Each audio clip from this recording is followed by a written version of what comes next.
Você já deve ter ouvido falar de um dos maiores acontecimentos políticos dos anos 80, a Perestroika, que foi vendida na época como a democratização da União Soviética pelo seu principal líder, Mikhail Gorbachev.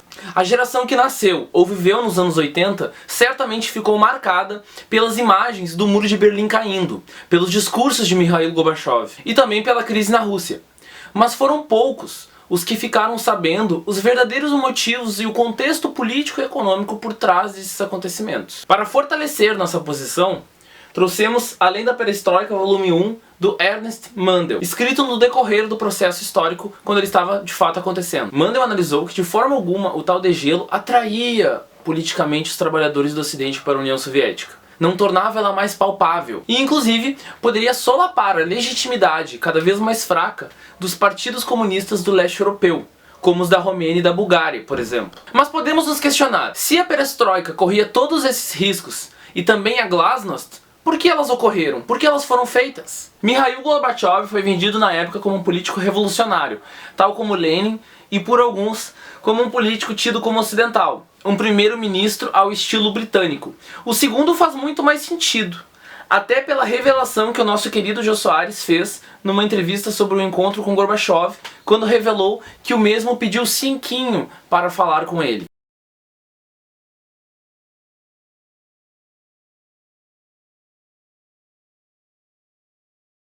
Como o próprio Mandel relata, o Gorbachev ele nunca foi um político brilhante. Ele cresceu sempre por fora ou por dentro, mas sempre no baixo escalão e às vezes no médio escalão do próprio aparelho burocrático do Estado soviético. Ele jamais teceu críticas e nos anos 70 se tornou ministro da Agricultura de Leonid Brezhnev, um autêntico stalinista. Perestroika, do russo, significa reestruturação.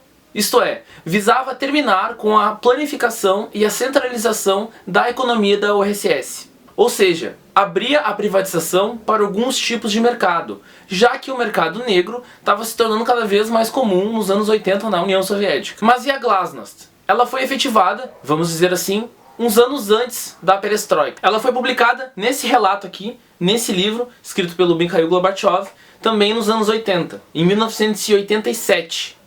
Mas ela foi narrada a primeira vez para o Partido Comunista da União Soviética em 1986 e dividiu a opinião de muitos comunistas pelo mundo, como por exemplo no Brasil. Os apoiadores das doutrinas mais duras de Stalin e Brezhnev achavam um reformismo completo que levaria ao fim da URSS. Alguns trotskistas, social-democratas e até setores anarquistas viam com bons, mas críticos olhos, porque afinal Gorbachev era um membro do aparelho estatal da URSS, como já falamos, como qualquer outro, e tinha também os mesmos interesses que eles. A Glasnost em russo significa transparência e buscava combater a corrupção dos baixos, médios e principalmente altos escalões do Partido Comunista Russo e da burocracia estatal, assim como de todos os partidos comunistas, lembrando que a União Soviética era uma federação com pelo menos mais de 20 nacionalidades. O mais interessante desse livro aqui é que ele começa com um prefácio escrito por uma figura muito conhecida do marxismo hoje no Brasil, José Paulo Neto, e chama atenção as altas expectativas que o José Paulo Neto tem da Perestroika, tem da democratização da União Soviética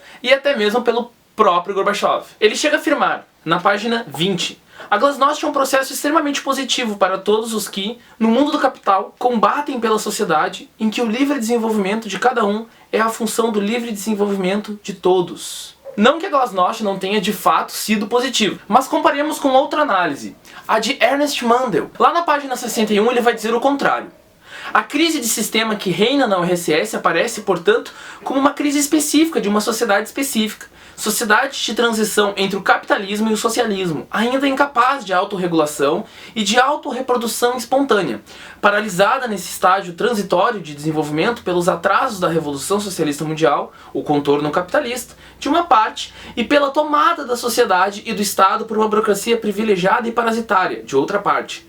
Paralisado, evidentemente, não quer dizer imóvel. Admiti-lo seria profundamente antidialético. Ou seja, muito mais afiada e até um pouco, podemos dizer assim, que com presságios, né, do que viria a acontecer, que todos nós sabemos o que aconteceu. As forças das ideias políticas do Lenin, elas são muito conhecidas aqui na América Latina. Afinal de contas, durante as ditaduras militares, como aconteceram no Brasil e no Chile, por exemplo, seus livros eram proibidos. Mas a questão é que na União Soviética, alguns dos seus livros também eram proibidos, ou eram publicados com notas de rodapé dizendo que aquilo não se aplicava mais àquela realidade. Apesar do culto das estátuas, das bandeiras, das fotografias por todo o país, ele não era muito bem visto como teórico, como político. É notável a letra de uma música da banda pop, Gente de Plástico, da então Tchecoslováquia, que dizia: eles têm medo de Marx, eles têm medo de Lenin, eles têm medo da verdade, eles têm medo do socialismo. Então, pelo amor de Deus, por que nós temos medo deles? Podemos então pensar, os líderes, leia-se, os burocratas, de repente pensaram que o povo precisava de mais liberdade e precisava expor suas opiniões políticas? Não,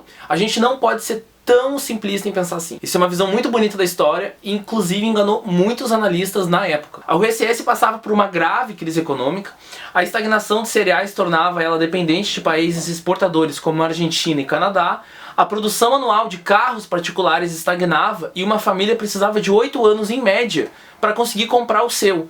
E avanços tecnológicos simples, como conseguir uma impressora para agilizar os trabalhos, levantava um problema sociopolítico. A KGB temia que isso levasse a uma circulação de opiniões antissoviéticas. Então proibia impressoras em determinados locais de trabalho. Não, mas alguns vão dizer assim, a crise econômica ela não pode ser chamada de colapso, como alguns analistas chamam, porque ela foi somente uma estagnação. A União Soviética continuava crescendo 2% ao ano nos anos 80. E isso é verdade, isso é um fato. Vocês também podem dizer assim, a União Soviética teve as taxas de crescimento mais altas da história no século XX. O que se passou nos anos 80 foi uma estagnação. Nos anos 70 a União Soviética liderou as taxas de crescimento no mundo. Ela foi sabotada por cercos políticos e por anos de propaganda na Guerra Fria. E isso também é verdade. Gorbachev, além de tudo, ele tentava dar uma legitimidade para todo o processo que estava decaindo. Porque é óbvio que a aparência de democracia que tinha os Estados Unidos, que continua tendo hoje na época, com um sistema muito antidemocrático, que é o bipartidarismo,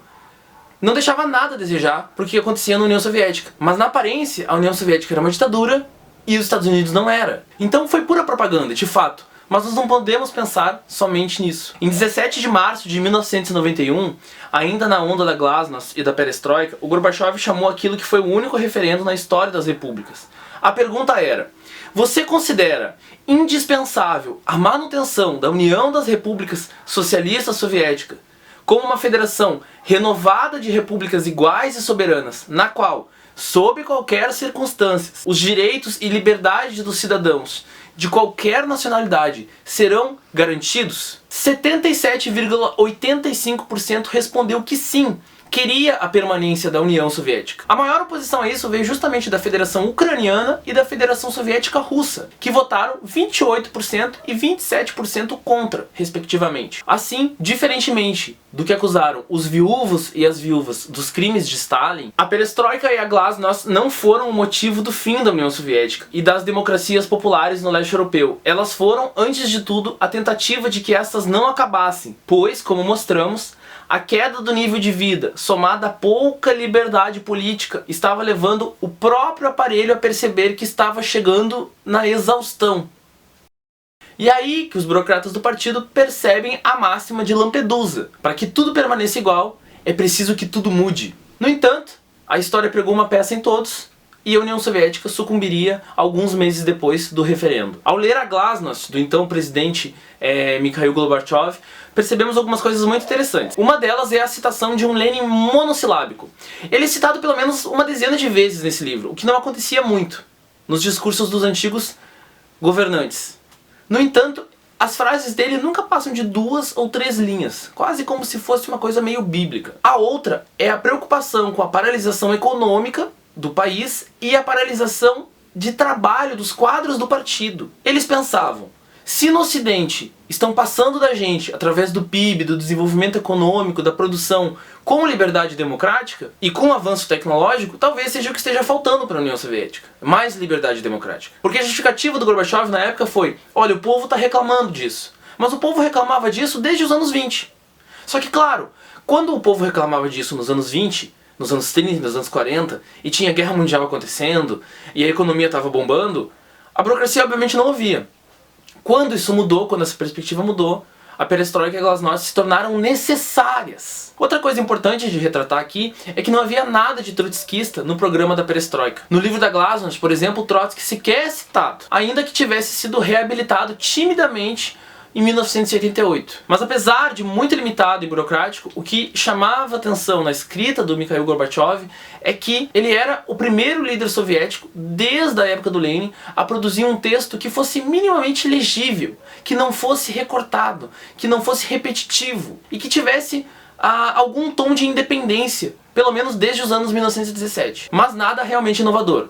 Se o Khrushchev, que para quem não sabe, lançou um relatório no 20º Congresso do Partido Comunista em 1956, delatando os crimes de Stalin, criticou o stalinismo com métodos stalinistas, como afirmou o filósofo Lukács, o Gorbachev ele estava criticando o modelo stalinista, só que agora com métodos da social-democracia. E por isso, somente por isso, ele foi muito bem recebido no Ocidente. Inclusive, era muito bem visto pelo eurocomunismo, que era uma força política que crescia muito na época e foi considerada como social-democrata corretamente. O famoso cineasta alemão Werner Herzog realizou um documentário chamado Encontrando Gorbachev, e essa figura política mereceria um vídeo apenas dele próprio. Mas o curioso é que quando perguntado sobre o fim da URSS e o que o Gorbachev pensava disso, ele responde assim pro cineasta: nós só queríamos um pouco mais de socialismo. E de fato, ele pode não estar mentindo. A questão é que em 1996, o Gorbachev se candidatou pela primeira vez a ser presidente da Federação Russa. Não chegou sequer ao segundo turno e ficou com míseros 0,52% dos votos. Ele era agora um político odiado pelos comunistas, porque tinha terminado com a grande União Soviética, e era odiado pelos capitalistas, pela burguesia e pela nova burocracia estatal, porque pertencia a um passado que não existia mais. Foi um final trágico para um dos políticos mais lembrados e talvez mais importantes da segunda metade do século XX. Então sim, países como os Estados Unidos sabotaram de todas as formas que puderam sabotar a União Soviética. Mas como demonstra a pesquisa do site Russia Beyond, ela caiu porque os antigos membros do aparelho comunista agora se tornaram os donos da nova ordem. Os burocratas agora se transformavam em oligarcas, venderam as estatais por preço de banana e a grande maioria deles, que pensavam que iriam se tornar bilionários, foram despejados pelo novo sistema capitalista que surgia nos anos 90, sendo substituído por empresas estrangeiras e caindo no ostracismo. Os anos 90, que começaram com grandes promessas de democratização para a União Soviética, terminavam como um grande pesadelo para agora a nova Federação Russa. Mais de 70% das empresas estatais russas foram privatizadas, o PIB russo despencou e junto com ele toda a produção do país. De grande potência no século anterior, agora a Rússia entrava nos anos 2000 quase como um país semicolonial. E a tão sonhada liberdade política, desejada pelos trabalhadores, pelo menos desde os anos 20, parece hoje muito mais distante do que nos anos 80.